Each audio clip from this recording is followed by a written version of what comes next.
internet at the same time. On the internet connection? And it's stable now. So yeah, we're up. Okay. Sit in your chair. I'll sit in the chair. Sit in the chair. All right. We were worried about you, Dan.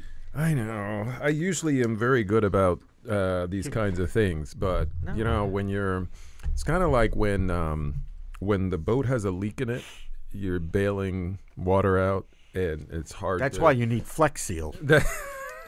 You know, Phil Swift for Flex Seal. We're gonna saw this boat in half. My wife was talking about that. You know, we've had this gas leak on our street. So it's not good. Dan. No, it isn't. It's been going on for almost 2 weeks. I think they finally have a handle on it. But I was explaining that they fixed this with plastic. Oh, of course. Apparently, they use some sort of a plastic that they surround it with, and they fix it. But she said, "Why not Flex Seal?" Why not Flex Seal? That seems to work in some cases. Phil Swift for Flex Seal. Have you ever used it? No. Okay. Well, we can talk about it if they decide to sponsor. We'll talk about the value of Flex Seal. I like Mighty Putty. Mighty Putty was Billy Mays' product. Oh, my. By the way, the Emmy in the other room, yes, is the wings are a little clipped. Yeah, it has some putty on Mighty Putty's holding it together. It must be pretty mighty. It's mighty. Just like our show. Hit it, Steve. You're tuned in to Behind the Media. Dan Lothian and Jimmy Young bring 70 years of award-winning broadcast experience to the table. From newsrooms across the country, behind anchor desks and in the field, they've seen and covered it all. And now they are here to take you behind the media. You're going to have to embrace technology. If you're an educator... Oh, I'm embracing it. I want you to use the phone to help teach these kids. You don't need to do that. I was covering the president in China, and we did a behind-the-scenes video. This is a gong, or no, not a gong, a bong. A bong. With a B. That's right. I said the gong. Gong is a gong that's right. show. I said gong. Gong Bong. makes noise. Bong. Why is it, Jimmy? Why? Because sex sells, Dan. True, but it's only part of the answer. It is. You have to be more creative now to be able to tell a story, and sometimes it's just a before and after picture and saying, which one do you want to be?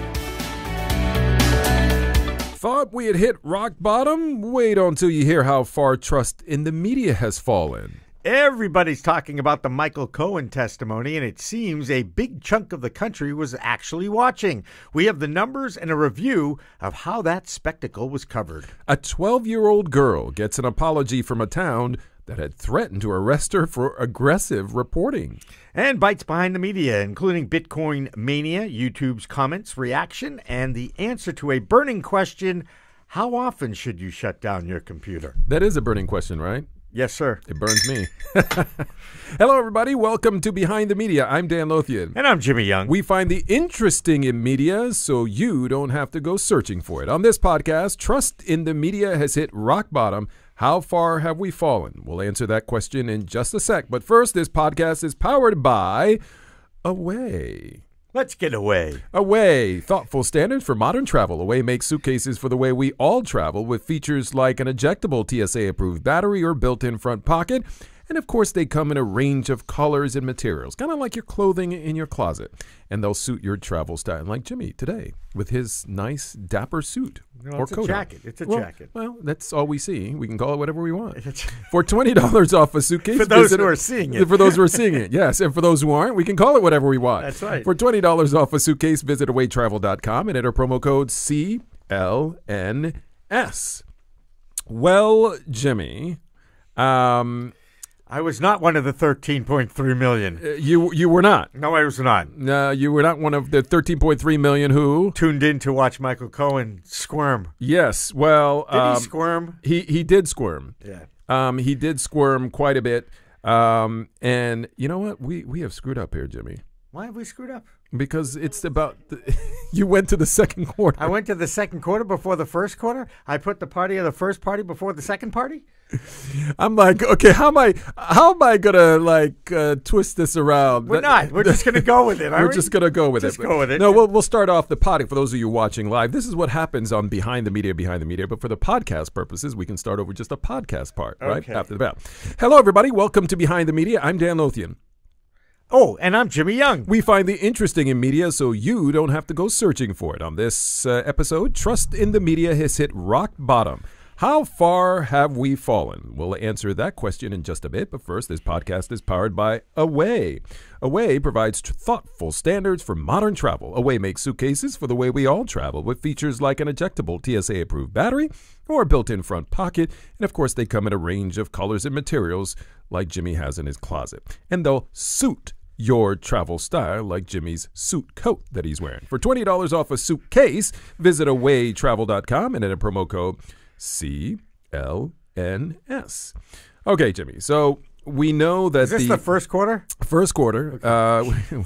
But for those listening, it's just a podcast. Okay. We know that the public trust in the media has been sinking like a rock, but it seems that it can't find bottom. Were you shocked at all when you saw the way that people?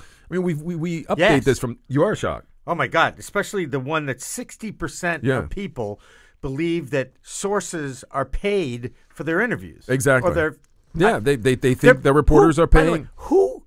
I mean, I get it was something like 4,300 people they talked to. Yeah, they did. Yeah, and this is a Columbia Journalism Review. Yeah, they're a reputable group. And they know how they're doing it, right? No, definitely. With 4,214 adults. Adults who were interviewed for this, and they think that we're paying for our stories. Now, what is it? First of all, I'm flabbergasted. Jimmy is at a loss for words. Ladies and gentlemen, record this moment, save it, and send it around because you'll never get a moment where Jimmy is a loss for words. A loss for words. Well, it's happening a lot more lately, let's just say, as I get older. That being said, I'm amazed that so is it like the what's the internet source, the news source that The Onion, the made up stuff? Yeah, no, not TJX because that's a store. Right. TMX. Oh no. TMX is an exercise thing. What am I thinking of? Oh my goodness. What is it? It's the Harvey Levin site. That's where all the bad video comes out of. Oh my goodness. They goodness. pay for their videos. Yes, they do. So, yes. Whoever they are, I can't remember the damn site. TMX, TRX, TX. What is it? TMZ! I got the initial wrong. You got close to the Z. That was the X. TMX. Right. TMZ. TMZ, they pay. Yes. They pay their sources. Yes. So what it's telling me is they don't know the difference. People, 60% of the people don't know the difference. If they see it on their phone and it's delivered through social media, whether that's Instagram or Facebook or Pinterest or Reddit or whatever, they think it's real. They do. And I think that's troubling. And it's troubling? We've talked often about the fact that people don't know the difference between, kind of what comes on in prime time, like a talk show kind of show versus your news show. Right. If it shows up on their TV, it's all news. Right. If it shows up in their news feed, it's all news. Well, if it shows up on TMZ, it's all news.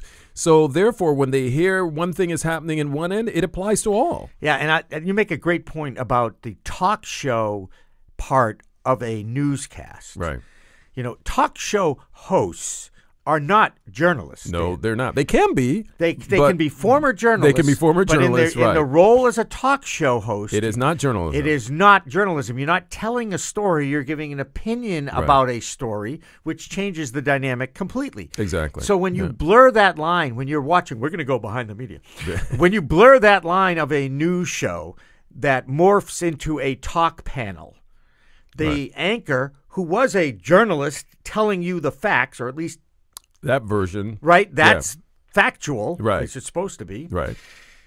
And then morphs into a talk show host, someone who's a referee between other people that have different opinions. Exactly. Sometimes the attribution comes to the anchor.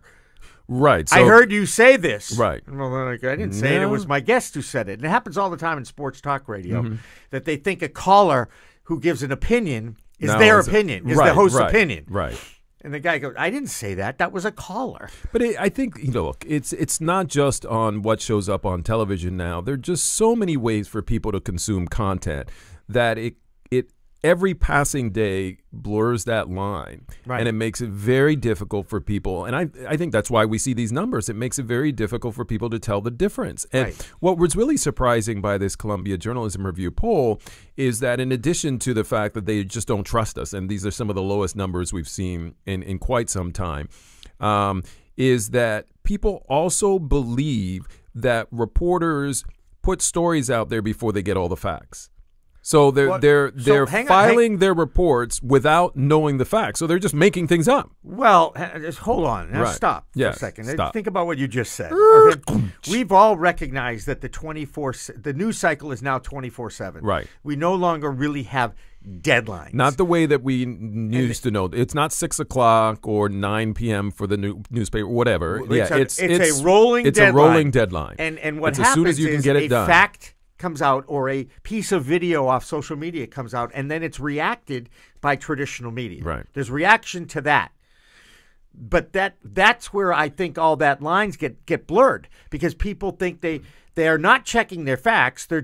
But they are. They're using what they know as At the facts time. at that time. Well, so is this a problem then? How do we fix this problem? Because if the public believes that we are just making things up, essentially, right? We don't have the facts, but we're going to report anyway. And we aren't doing that. We're just giving you the facts as we get them. Is it incumbent on news organizations to put more emphasis on this is what we know at this point, this is what we know as fact, this is what people are talking about on social media, but we have not confirmed. Is it necessary have to be more for careful how we attribute exactly and take responsibility? Yeah, for what why we not? say? I mean, why I not agree. signpost everything, right? And it doesn't mean that we're going to convince everyone out there listening, but it could be one way, and it's not just something you do once. I think it has to be part of any breaking news, because this is typically when you get into trouble with these and when the audience feels you're just sort of throwing things out there. It's when things are moving very quickly, as in a breaking news situation or an ongoing story. And I think the more that you can tell your audience, the more transparent that you can be in the process of what you know and what you don't know. And then highlight, don't run away from those things that people are talking about out there on the internet that may be rumors, but there may be some truth to, but you haven't confirmed it. Lay out the case that, a lot of people are talking about this, but we can't confirm it. Right? That's all you have to say. You don't have to say one way or the other. Just, we know you're talking about this. We know it's out there, but we haven't confirmed it. But as long as they come back to, here are the facts that we know now. Mm-hmm. I think that's really important, that those facts still, I mean, that's your job, to Yeah. report on the facts, not to interpret the facts, But report and on give your them, spin right. on them, but tell me what the facts are of this story. The other thing that's interesting to me is, what is TV, Dan? What is, I mean, if it looks yeah. like TV, Yeah. acts like TV, and is or isn't TV? Because as you look at this, it says 40% get their news from TV. Yeah, well, do they mean from the local news, Well, that's TV? it. Plus, 40% get their news from online and social media Right. sources. I thought it's so. sort How of- are they just differentiating between the two? Those three, if you will. And I'm guessing, if you're watching, if you watch the local news, that's TV. If you But watch you the can local get news local news. online, if you're streaming it online, if you DVR'd is it still TV or is it an online source? that's interesting. Well, I think they need to. They need to spell that We out. talk to the Columbia Journalism Review. Yeah, please. you do that. Why I don't can do you? that. Actually, I know somebody who started that. Well, call them up and complain about it. He's no longer with us. Well, you can pray to him and tell him. Yes, we can. He was I a professor there. I think that you have to, it is harder to define exactly how people consume news. I presume that when you're talking about TV, you're saying, the people who have the rabbit ears or the latest version of the rabbit ears, that's TV. I don't know. Because a TV newscast is only a TV newscast for certain people, and for others, it's the same newscast being consumed in a different way. So, it's on a handheld device. Okay, it's on a right, laptop. right. It's on a desktop. You're repurposing the content. It could be for the media. It could be streamed from online and plugged into or Bluetooth to your TV. So it's kind of a fuzzy thing. But the other thing I thought was interesting here is that, as in all things, Jimmy, partisanship plays a role. Oh man, I was not happy when I read this. It said that 40% of all demographic groups, only Democrats expressed a positive confidence in the press. There's that education thing again. Isn't I keep bringing back up. I do happen to think that the Democrats are more educated than the Republicans. Well, and it's because I skew that way. You exactly. I do. You want to say that the people who believe what you believe are smart, and the rest of the people are idiot. Yeah, I don't like to. First of all, I don't like to call people names. No, but that's what you're saying. But you're reading between the lines, so Yeah. I'm going to let you get away with it here because it doesn't necessarily, it does. It's not Reflect factually. on my It's opinion. not factually wrong. Correct. But the verbiage Yeah. is not in keeping with Reverend Jimmy Young. Right. Okay. That's right, and I appreciate that. Okay, And but it clearly here, what what's sad is that Republicans believe that the media is biased, Democrats don't. The Republicans, This is what I but mean. in This large is- numbers, think that am reporters can't be trusted and they're making things up. I just would like to see us not have political parties. I really Yeah, think but that I don't. because I we don't have know to, if that's going to take care of this problem. No, but then you get into the Liberal Party and the Conservative Party, Right. Or you get the Yeah, centrist party. The person leaning left or leaning right. Right. We have to find a way to divide each other. And then Whoa, no matter whether you call it hang whether a you second. call it a Whoa, party or not. Why do we need? That's the problem, Dan. Why No, do we need to I'm find not saying that division we lines? should. I'm not saying we should. I'm just saying that that's humanity. Humans are flawed, and they're Yes. always looking for a way to say, "I'm better than you are." And when it I comes don't to think I've ever said that. no, by but the people way. think, but people think that. Maybe in sports. I Definitely in believe me, sports. you've said that in sports. Definitely I know in you sports. have. Yes, Okay, you've said that in sports. But I don't think in real life. Maybe you haven't, but you're perfect. No, because I'm you're not. Reverend Oh, Jimmy. Oh yeah. Oh, you're not.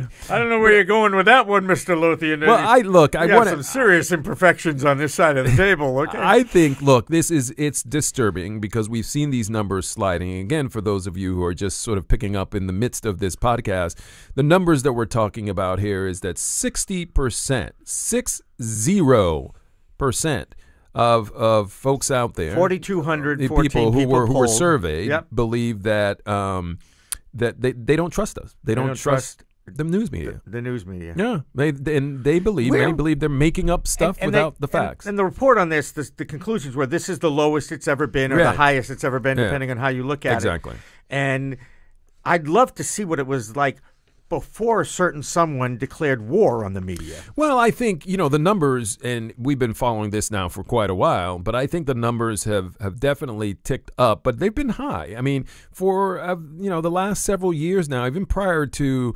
this president coming into office, there has been this growing sense, and it's usually again divided by party line, right? That the news media is biased. I mean, it's Those really lines it's have why been so hardened too. they are they're more entrenched now than More ever entrenched before. I now can tell than you that ever before Yeah. because of this leadership. I'm gonna throw them under the bus again. So I would say, since you can't change the public, you can't go out and change other people. We can change ourselves, and we're sort of being a little redundant here. What we can do is to try to be as transparent as possible in terms of laying out with any kind of story that potentially could be controversial how you got your information, not using unnamed sources. And sometimes you have to, but not relying only on unnamed sources.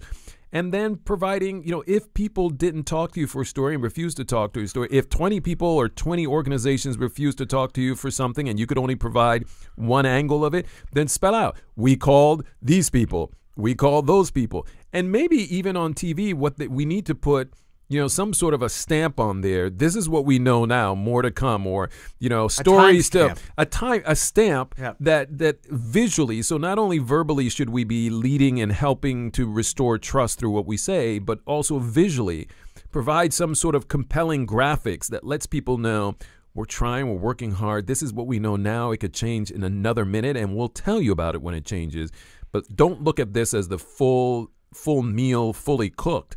Right now, it's still on the stove. Right, and then, Jesus, good analogy. Ooh, I kind of like that one. I'm gonna What's use that news, again. Dan? Doesn't it go back to what we've talked about many Yes, times? we have. What is news? It's and where did they get that news from? Yeah. And that's really where this and again, I think that there's more opportunities to screw up the story now because of social media. There is. And then traditional media reacts to the uproar So in we can social get media. used more now than ever before, Right. because either Right. intentionally or just unintentionally. Right. We've talked about Twitter. Yeah. I mean, how many times do you see a news organization showing a tweet? Yeah. They just put it out there. They just put it out there. Yes. Without checking it. Sometimes, as someone pointed out, sometimes stuff will go straight from the police scanner to Twitter. Actually, sometimes the scanners are tweeting things out, right? And so, and so you should use that as a journalist. You should just use that as a guide, as something to help you search and dig and complete the story, but not as this is the story. Right. If you agree with us, we'd like to hear from you. Let us know. And if we don't, I don't want to hear from you. Exactly. Like us on Facebook. Use the hashtag #BehindTheMedia to engage with us on Twitter. If you have any questions, drop us a line at info@littlepartmedia.com. That's info@littlepartmedia.com. Bing. Oh, Bing. sorry, I read something. Bing. My bad. I got distracted. Yes, you did. Everyone was talking about the Michael Cohen testimony, and it seems a big chunk of the country was watching. We have the numbers in a review of how the spectacle was covered. Hello, everybody. Welcome to this episode of Behind the Media. I'm Dan Lothian. And I'm Jimmy Young. We find the interesting in media so you don't have to go searching for it. Like us on Facebook, use the hashtag #BehindTheMedia to engage with us on Twitter, and listen on iTunes, iHeartRadio, and the CLNS Media Network.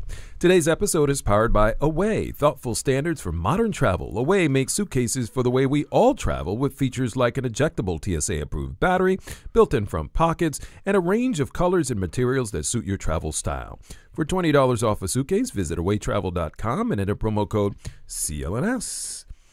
So I asked you if you watched the show, didn't watch the show, and I'm calling it a show. I guess it was a show. Yeah. It was a spectacle. It was a spectacle of sorts, And yeah. no, I did not. You did not watch I was too busy, trying to get my business up and running, to be honest with Well, here's what I did. I watched it initially. you. Yeah. And then I was on the road. I watched it initially. Oh, you listened again. And then I got in the car and I listened on the radio. And it was quite amazing. A lot of the information we had sort of heard about before, so it wasn't shocking. But sometimes even when you hear things, documents are put out, to actually hear someone speak those words, I think it makes it a lot more powerful. It's a great debate, Dan. What is more powerful to see it in print or to just hear it? Yeah, I think both sometimes, because sometimes when you hear it, if you weren't focused on it, it could have passed by, and then you see the quote and it's like, whoa. But other times when you see the quote, if it's not that dynamic, if it didn't capture the essence of how it was said, it's much more powerful when you see the video. And it is how you say things that is perhaps communicating the biggest, most impactful messaging of the words that you're putting out. Because there. I could say, hello, Jimmy. And then hello, I could say, Dan. hello, Jimmy. Hello, Dan. What did I do? Yeah, see, Sorry. the intonation and so forth can make a big difference. Exactly. But anyway, let's take a look at the numbers. So it apparently delivered, just under 16 million viewers, according to Nielsen, your friends? Oh, yeah, my friends at Nielsen, and I think that's now updated figures to include our friends from the Telemundo world. Okay, all of those, yeah. So yes, it's broadcast networks, cable news channels. I love that it was the most watched TV show. Yeah, it was for that day. For that day. Yeah. And it was just someone sitting there being peppered with questions from lawmakers on Capitol Hill. Who's swarmier? What, the lawmakers or the people testifying? Exactly. I think in some cases both. I think it's a toss-up. The behavior of our elected officials, I have, again, seen some reviews and heard some feedback, not exactly stellar. No, not exactly well prepared. It made it.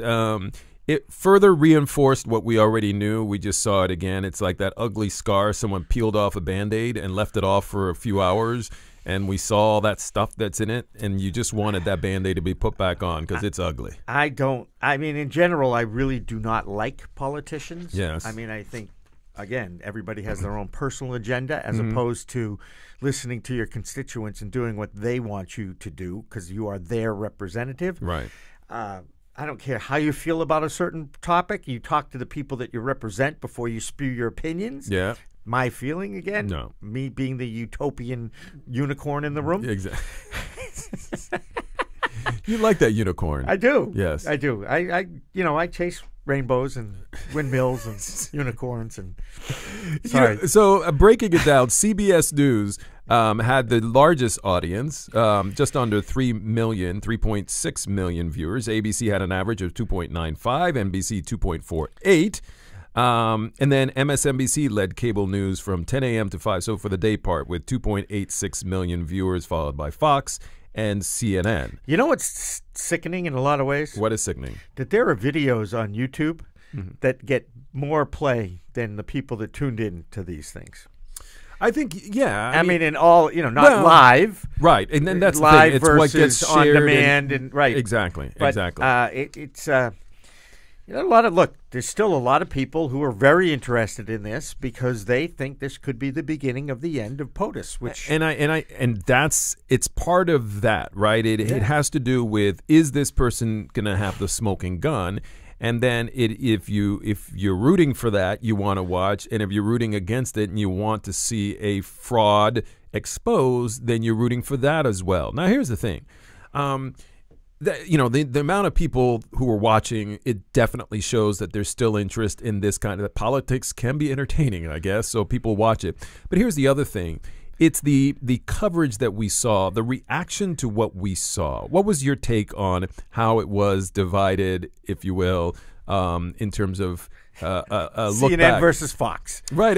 Let's cut to the I chase, guess Dan. That's exactly what it is. Or even online, when you have the talk, you have various different people giving a reaction to how the coverage was. What's your sense of that? The people on the right are portraying him as a dirty, lying rat bastard. Mm-hmm. And the people on the left are basically looking at him like a unicorn. He's the leader. He's finally speaking the truth now. No, you're not. And by the way, that's the thing about you're a liar. Why should we? Should we believe you now? Well, let's see. He's going to jail. Plus, all legal cases no matter rely on whether liars. you think what he's saying now is the truth or not, he's still going to end up in jail. Right. So to me, it's why would you not tell the truth now? Right. It's not going to matter. Well, also, if as someone pointed out, the RICO laws and there are all these other big cases that have been out there that have been won, and corruption has been rattled and shaken out of systems. It's because someone who is probably just as swarmy as the person that they're bringing down gave the testimony. Right. Just because someone is a crook, just because someone has lied, doesn't mean that in that case they can't provide good information. Most people who give you good information are crooks in some way in these kinds of things. And so the notion that you can't believe a liar, well, I think you find areas where you can corroborate the testimony they were giving, documents and so forth. But the thing I found interesting is that, let's say, putting aside the politicians and the talking heads and so forth, just the way that the networks covered it. So if you were watching, MSNBC, for example, you got the sense that, everything that Republicans did was wrong. Every question they asked was wrong.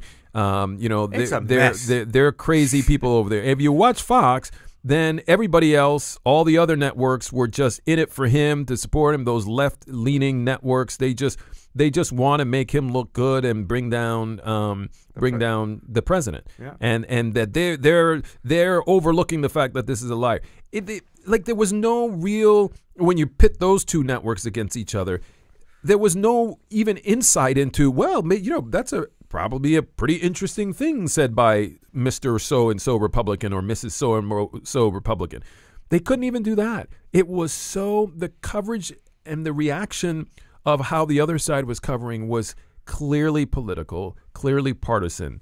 And Dan, I just shook my head. It's like, what have we come to? Right. We're in a civil war right now. We are in a civil war. Editorial. I don't like to use that necessarily because there's civil war. Yes. That's really what's going on, and nobody can figure out what's in the middle. And by the way, exactly what are we fighting for?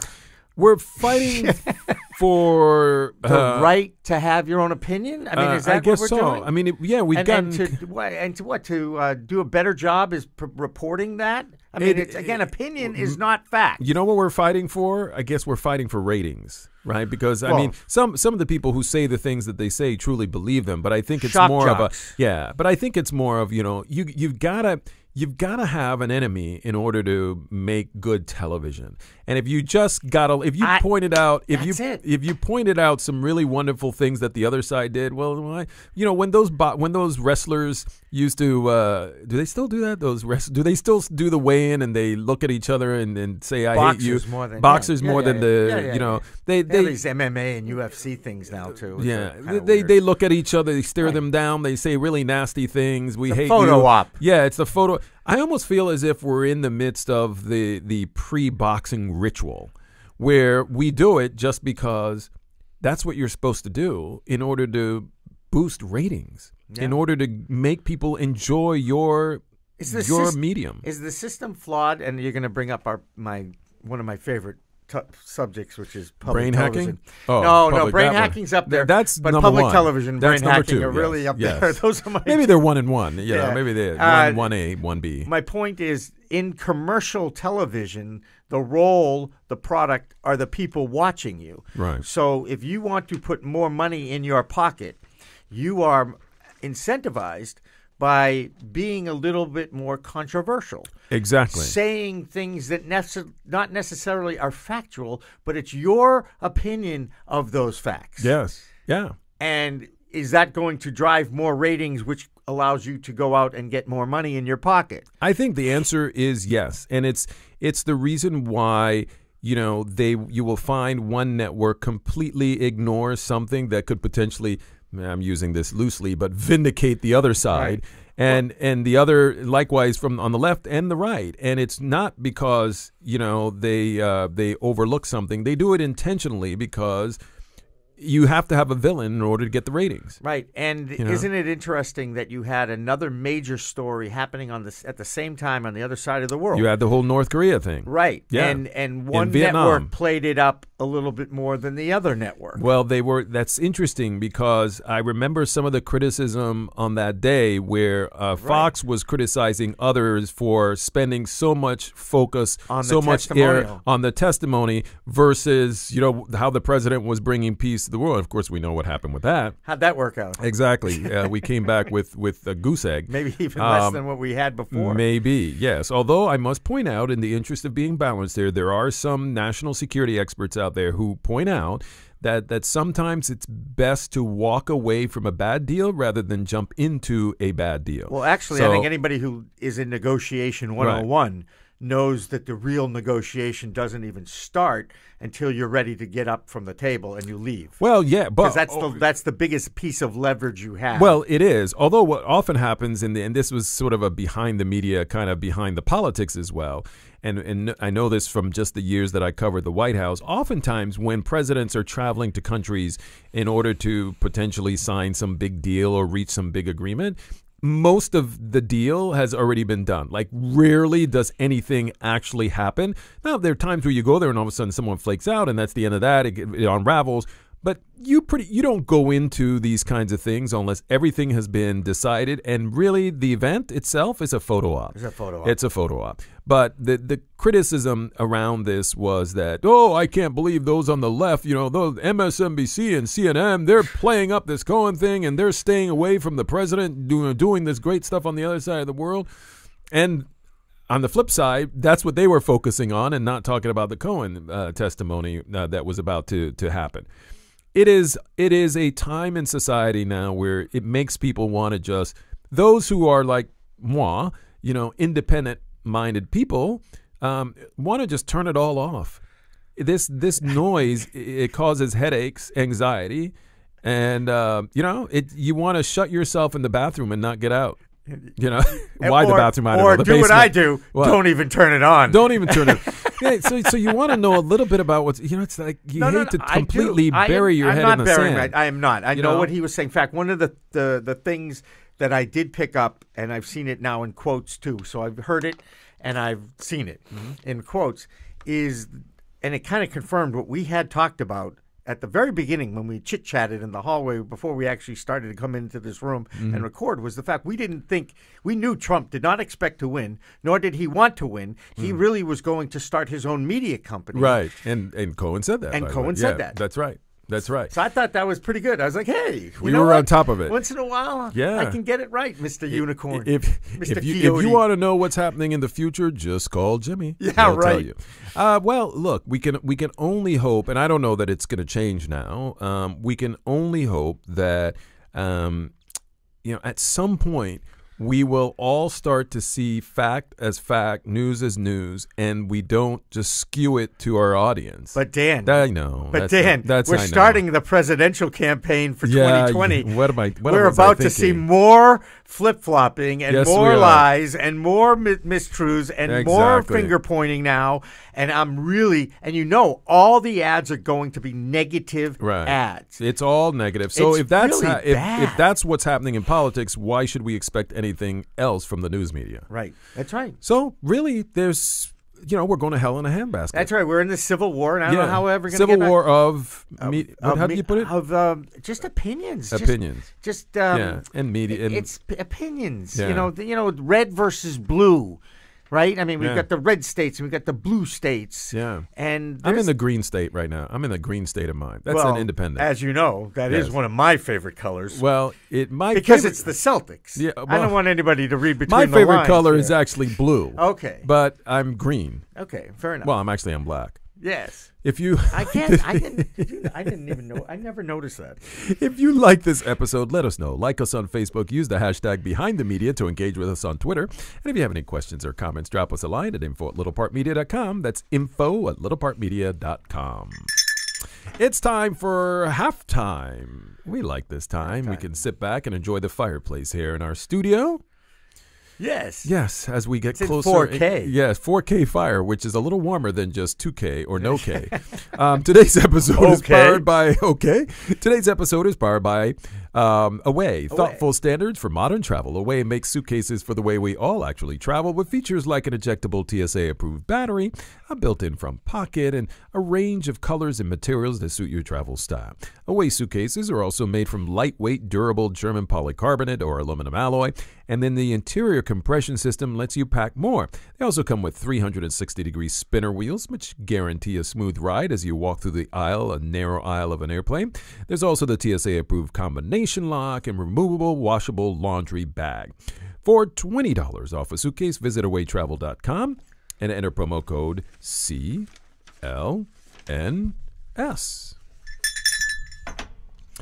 A 12-year-old girl gets an apology from a town that had threatened to arrest her for aggressive reporting. Hello, everybody. Welcome to this episode of Behind the Media. I'm Dan Lothian. And I'm Jimmy Young. We find the interesting in media so you don't have to go searching for it. Like us on Facebook, use the hashtag Behind the Media to engage with us on Twitter, and listen on iTunes, iHeartRadio, and the CLNS Media Network.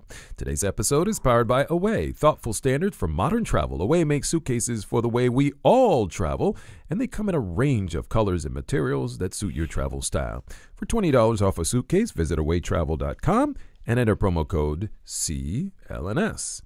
So, this story really jumped out at me because we've talked so much about how everyone's going after the press. We know that trust in the media, all-time low. We are the blame for all of the ills of this world.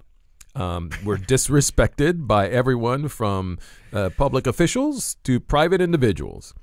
And now we find out it doesn't matter whether you are working for a big network and you're in your 50s or you're a 12-year-old journalist in a small community.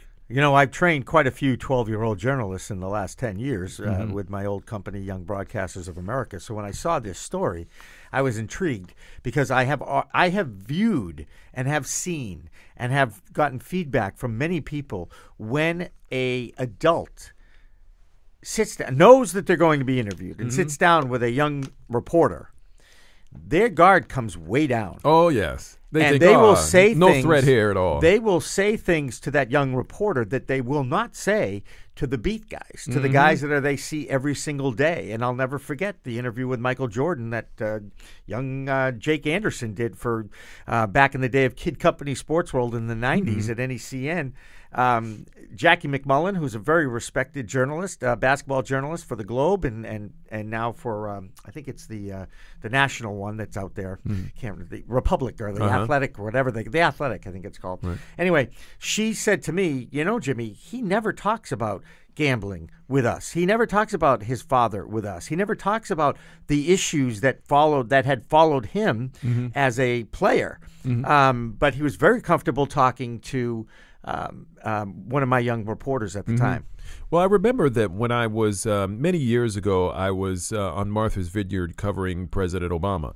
and there was a kid reporter. I think his thing was called like Kid Report. I can't remember what it was, but he was on a cable outfit, I believe, on Martha's Vineyard or somewhere down on the Cape, and he was going around interviewing. He wanted to interview various different people. Right. His mom came up. She was like his producer, and she came up and said, "Hey, can he interview you?" And I actually turned it down. And here's the reason. Oh God! Now, Stephen, why are you shaking your head over there? Why? Dan, why are you shaking your head? head? To turn him down, you're breaking his heart. What? Well, so here's the thing. What I watched some of the interviews that he did, and he had this way of he could throw a bunch of stuff out there, and if it's controversial, and you'd say, I'm not going to touch that. Well, all of a sudden, you've just said I'm not going to touch that. You come off defensive.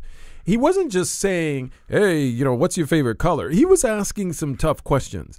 And it wasn't, I didn't want to be part of the context of which he was going to sort of put it out there by asking you a question that you didn't want to answer. And there are a lot of things in these kinds of shows. How old was that young person? I don't know, 12, 13 maybe. I was going to say either under 12 or over 12. Yeah, he was. And so, I didn't want to be put in a situation. If I'm doing an official interview on a show or whatever, ask me any question you want. But when this is a kid who kind of can do whatever he wants out there with this content, I didn't want to be asked a bunch of questions that I probably was not going to weigh in on and then have them strung together as Dan wouldn't talk about this, he wouldn't talk about that, he wouldn't talk about that. So you can get into trouble sometimes with even the little ones who are trying to, get their burnish their chops. Did you let him down easy, Dan, or did you actually talk to him about why you don't want to be interviewed? Oh, I don't believe in easy letdowns.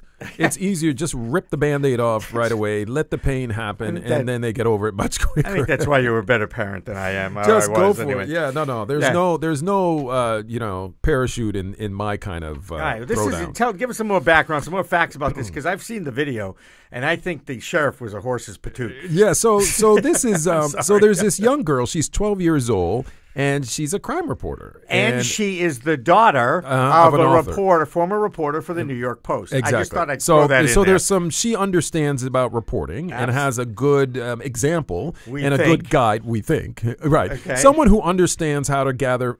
Well, I was going to say gather facts, but no. Someone who understands the basics of reporting. Okay, we would think, right? Yes. And she's been around it. She's been around that whole thing since she was. By the way, 4 years in. She's 12 years old. She's been reporting for 4 years. Exactly. So in another state. In another state, yes. So she's in Arizona, and so her name is Hildy Kate Liziak. And she was pursuing a story in the town of Patagonia, Arizona. By the way, I've been all over Arizona. I've never been to Patagonia. I've been to the real Patagonia. There's only in Argentina. I thought it was a store. Well, there's that too. Okay, yeah. I also own a Patagonia sweatshirt or sweater brand, right? 920. Stephen, you have Patagonia stuff, right? Oh no, he doesn't even know what that is. Well, no, he knows what Patagonia. You know what Patagonia.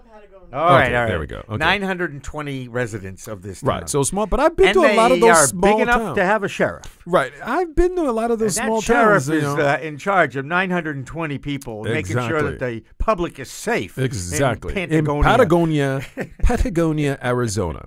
So anyway, there is this video that she was trying to videotape the chief, I guess, right? Yep. And he is seen telling her, if you put my face on the internet, why did I do that? That's so wrong. That's so wrong. You profiled him. I know. I profiled. He does have a little bit of a southern drawl, though. I know. So you're trying to do an imitation. I was trying to do profiling. Exactly. Okay. I was trying to do an imitation, and I apologize for all of you out there who have a southern accent or some kind of an accent that I was trying to copy here.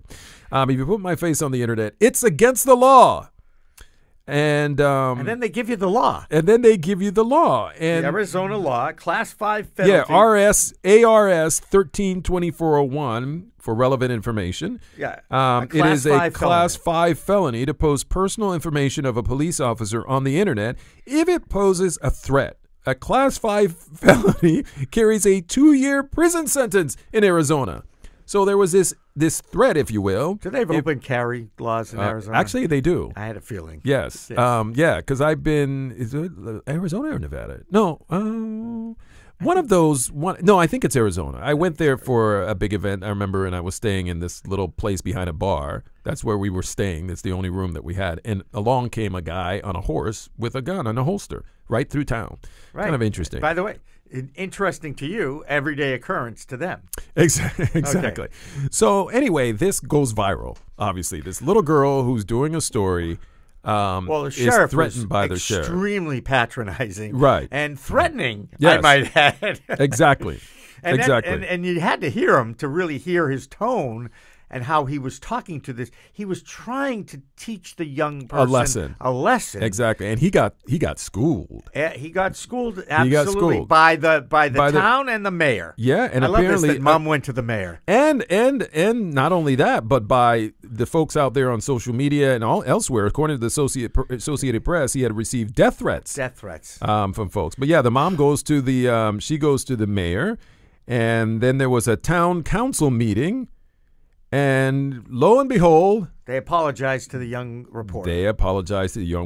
And the apology went something like this. And but this has the sheriff? No. And this is according to USA Today. The governing body for the town of Patagonia would like to apologize for the First Amendment rights violation inflicted upon Hildy Liziak, a young reporter in our community. We are sorry, Hildy. We encourage and respect your continued aspiration as a successful reporter. We believe and fully support the constitutional right to freedom of speech in the public sector. And one more thing. They removed the reference to the Class 5 felony from the town website. Right. That's a good thing, too. Anyway, look, a couple of things here that I found interesting. She wants to be treated like a real reporter. Right. Which, we've talked about what is a real reporter. We've talked about what is news. And what is news. Cover. Right. It's any event you put a camera exactly. Documenting a meeting. She can find information out living in a community like that I wouldn't be able to find out. So she's a reporter. She didn't go to J school, but maybe, journalists don't talk about their stories before they're published, especially with other journalists. Right. Is that true? I think, why would you talk to someone about something? I'm working on this story with a comrade. You wouldn't share that because you want to have that exclusive story. I mean, you might discuss things that are kind of out, like, what was your sense about what happened today? Yeah, I was thinking about, there's some broad things that you'll talk about. But if you have some scoop, no. In fact, you try to make people go sniff down a different trail. Right. You try to throw them off. Right. And say, no, nothing going on. Yeah, nothing going on. I got nothing. No, I got nothing, when in fact you had something. Right. Yeah, and I think that gamesmanship it amongst is. the it is, the especially when comrades you're on a beat where everyone is scrambling for any morsel that they can sink their teeth into. You don't want to tip your enemy, if you will, in any particular direction from something that you might have. So here's this young girl who seems much wiser than her 12 years of age. She was going off. I guess she was heading to Florida because she was going to give a speech and do a book signing. Is that right? She was headed to Florida. She wrote a statement early Thursday, then flew off to Florida to make a speech at a book signing. Right. She's 12 years old, Jimmy. Doesn't bother me at all. By the way, the ability to speak, to think on your feet, to ask questions, to listen. Yeah. Active listening, that's called, right? Adults are still seeking that. Correct. She's 12 years old. So, I know. She's learned quite a few lessons. And by the way, those were the lessons that we taught back in the day of Young Broadcasters of America, too, where these kids were able to actually gain confidence in the ability to think on their feet and ask questions and have active listening and speaking and writing. And as you know, Dan, being a college instructor that you are. Yes, sir. We have a generation out there that doesn't write very well. Well, and they don't read books at all. You know what, though? Let alone write them. I agree. I agree to a certain extent. Every so often, though, you'll find a couple of students and they just knock your socks off. Right. I read a paper the other day recently from one student, and I said, I like this so much, I read it a second time, and I fought to search for something that I could correct and found nothing. Those are the kind you like to see that because it shows that there are still young people out there who are putting an emphasis on good writing. Right. So that's still something that's out there. One other thing I should point out. So this young girl who flew off to Florida for this book signing and speech, she, in her statement, according to USA Today, she said, quote, "I'm just glad this is behind me.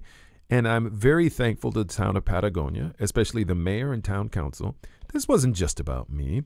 It was important. I was worried about the First Amendment rights of journalists and every other citizen in town, especially those who, unlike me, don't have a microphone. I can tell you at 12 years old, I wasn't writing that. No, I give her a lot of credit. I think it's just awesome. And I think, again, hold that name. Hildy. Hildy will be working for the New York Times pretty soon. There is no doubt that she has a bright future. Or why should she do that? She'll have her own website with 3 billion people following her, and she'll be kicking out more people watching her than watching Michael Cohen. There you go. And she will be kicking out great investigative stories, doing a bang-up job, and she'll have advertisers on there and make a very good living, better than going to Dubuque or somewhere else to start off in a small paper. Yes. Life is different these days, yes, ain't it? Is. It sure is. Well, if you like this podcast, we'd love to hear from you. Reach out to us on info@littlepartmedia.com. Also, you can like us on Facebook and use the hashtag BehindTheMedia to engage with us on Twitter. Hello, everybody. I'm Dan Lothian. And I'm Jimmy Young. Welcome to Bites Behind the Media, quick hits of some of the stories pinging on our radar. This podcast first is powered by Away, thoughtful standards for modern travel. Away makes suitcases for the way we all travel with features like an ejectable TSA-approved battery, a built-in front pocket, or a range of colors and materials that suit your travel style. For $20 off a suitcase, visit awaytravel.com and enter promo code CLNS. Okay, Jimmy, we have a bunch of stuff here that we want to rattle through very briefly, but interestingly, if that's such a thing. Briefly and interestingly. So we talked about Bitcoins way back at the beginning of our podcast. I think we had an interview with someone about this whole Bitcoin kind of thing in journalism. Well, now it seems as if the Bitcoin prices, I don't know if you follow them, but they've been sinking. What league are they in? They're in the league of public trust of the media. All right, fair enough. All right. Down by 60%. Yeah. But yeah, so now but apparently some organizations out there, some companies still see value in a Bitcoin kind of currency. Okay. And yes. Do you think it's far-fetched? It's not. They should stay away from it? I haven't heard a lot of stability about Bitcoin. Yeah. But maybe I'm wondering if it's the fact that you didn't have the right people behind it. So in this particular case, the world's biggest internet messaging companies, such as Facebook, Telegram, and Signal, are all trying to succeed in this area of cryptocurrency. And there've been a number of ones out there that have failed, and now they're trying to come up with their own version of it. So the most anticipated, according to this article, but secretive project is underway at Facebook. The company's working on a coin that users of WhatsApp, which Facebook owns, could send to friends and family instantly. So they're working within an existing structure to have their form of cryptocurrency. So you're on WhatsApp, you can send this crypto around, buy things, pay for things. Sounds interesting. I mean, I do think, I don't like to be one of those people when something new comes along, everybody jumps on it, then it implodes, to say, there was nothing there. Sometimes there's nothing there because it was just too soon, or it wasn't the right there, right? And now you have Facebook, which, they've been able to make a lot of things happen. And dance around a lot of things, too. They Facebook have been able to does, dance and, around. And they have very deep pockets for those fines that they've had to deal with over the last few years. Yes, they did. But that's an interesting. We'll be watching that to see. I remember when Facebook Live ended up being it wasn't even something that they had really planned out. It was just kind of something that happened. And then when they realized it was sticking, then they went all in on it. So it's possible that something like this could succeed. So we'll be watching. Okay. Do I have to go be a Bitcoin collector now? Yeah, you probably should. They call me Crypto Dan. Crypto Dan, okay. YouTube has banned the comments on minor videos. Now, we talked about this in a podcast last week about how these perverts out there were finding and tagging video of young girls doing gymnastics and then commenting perverted things in the comment section of those videos, and these things were going viral and seen by millions of people within that underground community, if you will. So an overground community too. Yeah, overground. So YouTube, there was a backlash against YouTube. There were advertisers who were pulling out saying, we can't have our ads showing up in these perverted veins, if you will. Right. So what they've done is they've just stripped out the comments section on videos that have minors in them. Right, and that is a good move. Yeah. And probably should have been done a while ago. I saw the new CEO on YouTube of YouTube on the Today Show this morning, and on this issue. Yeah. Oh wow. Yep. Okay. Yep. And I mean, look. By the way, didn't even know that there was a CEO of YouTube because, as you know, it's very difficult to get a hold of YouTube. Have you ever tried to call YouTube? I have not. It does not exist. No, I try not to call YouTube though. Yeah. Yeah. Well, I mean, times point I is, know. To put a face to a brand, a social media brand, is refreshing. I mean, Right. you know whose face is on Facebook, Right. but it's nice to have an actual face that you can attribute to YouTube. Yeah, and you know whose face is on this podcast? I'm Dan Lothian. And I'm Jimmy Young. Exactly. Now YouTube, We don't again, have a which face is part on our logo, though. It's just a microphone. Right, but we do have faces. Yes, We're we not do. faceless. YouTube, which is part of Google, said that they will use software. They'll be using software in order to identify minors in videos. So that'll be interesting. And this isn't something that's just going to happen overnight. Apparently, this new rules will take several months before it's fully implemented. Yeah. So I think that's a good thing. it is a good thing. I think, I have a new website, so I've turned off comments. Uh-huh. I don't want to hear from comments. I'd like people to email them so I can know who they are. Otherwise, it's all that anonymous stuff. They hide behind the little nickname thing. Yeah, that it's on the one hand, you want people to have a discussion and a dialogue. I think the best way to do it is have someone who's the comment police. But then if you're going to let people do it, then you got to let them do it. You can't be going in there and saying, "Oh, I don't like this comment," and take it out. So, I do. Well, I'm not going to agree with you. I mean, if you go crazy. Well, think about all the comments that follow up any kind of an article in a major newspaper. Mm-hmm. And I sometimes just read the comments, and some of them are disturbing, and some of them are completely blacked out. Right. So they are being curated before they're being released. Right. You submit your comment, it gets read, and then they post it. Yeah, yeah, you have to. But the thing is that people don't always want to comment on ones where you don't comment and it shows up right away. They comment, they go in a holding pattern until someone approves the comment. So that's a different kind. So some people don't like the comment. Anyway, so we move on. Have you ever wondered whether it is you should be when or how often you should be shutting down your computer? I wonder about that every time I put it to sleep. Yeah, me too. What about you, Stephen? I just put it to sleep, and I don't really think of should I keep it on or not. Okay, I usually put it to sleep instead of turning it down, and the reason I do turning it off. Turning it off. Right. The reason I do the sleep thing is because it is easier. Once you come back, you log in and it's there. You don't have to wait for the whole reboot thing, and it's not as if we have to wait 12 hours or anything. I mean, you look back to the old days of going online, you had to, and then it wouldn't. But we've become spoiled. Wait, yeah, humans yes, become spoiled. So the question by is, technology. So the question is: there one I'm not that's sure that ever existed? Exactly. Is there one that's better than the other? I mean, should you be powering down, or should you be putting something to sleep? I'm not going to say right now, but I'm big on the powering down thing because going to sleep could be permanent. At my age. So from a in terms of how much electricity it uses, apparently in sleep mode your computer may use a little bit more juice than, so if you're looking to save juice from powering it up. Right. Sleep mode again will boot your computer back up within a few seconds of moving the mouse, but it takes a few minutes to come out of hibernation. When shutting down your laptop fully means your computer is totally powered off and uses almost no power. And so I don't know that it doesn't come away with sort of a definitive answer here. It isn't as if you're going to harm your computer.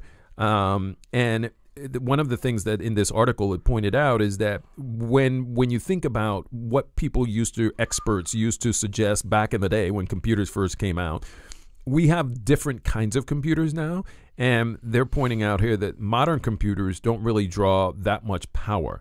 So you know, while shutting it down takes more of your time, especially if you just shut it down to go to the bathroom and you power it back up again, it's not really going to burn more power than it did, just because the computers are better in this area. So I think, you know, it's a wonderful, and, you know, are you going to save money, not save money? I think it's inconsequential. Again, I'm not an expert on this, but I think from a convenience standpoint, I like the putting to sleep rather than the shutting down. That's just my I'm going to prefer to be shut down at some point. Yeah, I think. And you could put me to sleep on the way. Yeah, well, you know what? Usually the shutting down, I think, works for me best. Whenever there's a problem, you reset. That's when I shut it down. So I have to have a problem. Or if I'm going away for a long period of time. I'm not sure what difference that makes. I just have gotten into this thing. If I'm going away for a long period of time, I'll completely shut down my computer. Right. If not, well, if you travel, I think a lot of sleep. people who travel Yeah. will power it up because they want to save their battery. Well, every little ounce of energy in that battery they'd like to save. So Exactly. They don't have to, these days you can power up right on the plane. You can power up right on the plane. Okay.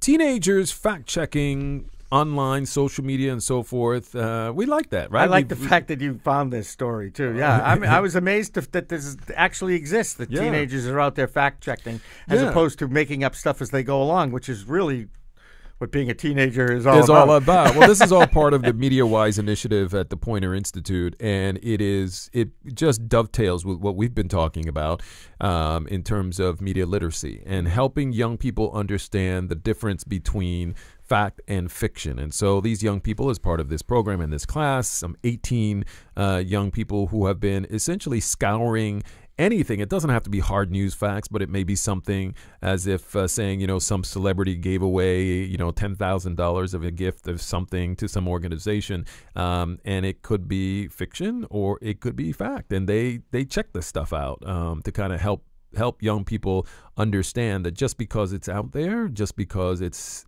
stated as such, doesn't mean that it's true.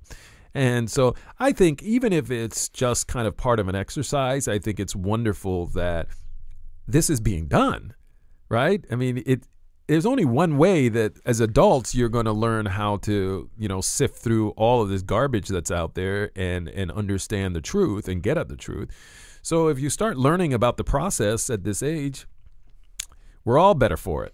Don't you think? If you say so, I'm all for that too, Dan. Well, you know, Jimmy, you have always been on board with media literacy and getting young people 100%. to it. So I think it's a real great endeavor. Anytime young people will take initiative to make change in the world, I respect. And I've always said if you give a kid an opportunity, they'll blow you away with their ability and talent. And we are not kids, but we're still working to change the world. Yes. And we do it with this podcast. So thanks for listening and enjoying this podcast. We know you did because we always do. Like it, share it. Keep listening on iTunes, iHeartRadio, and the CLNS Media Network. For our director, Steve Helmuth, I'm Dan Lothian. And I'm Jimmy Young. And now you know what's behind the media.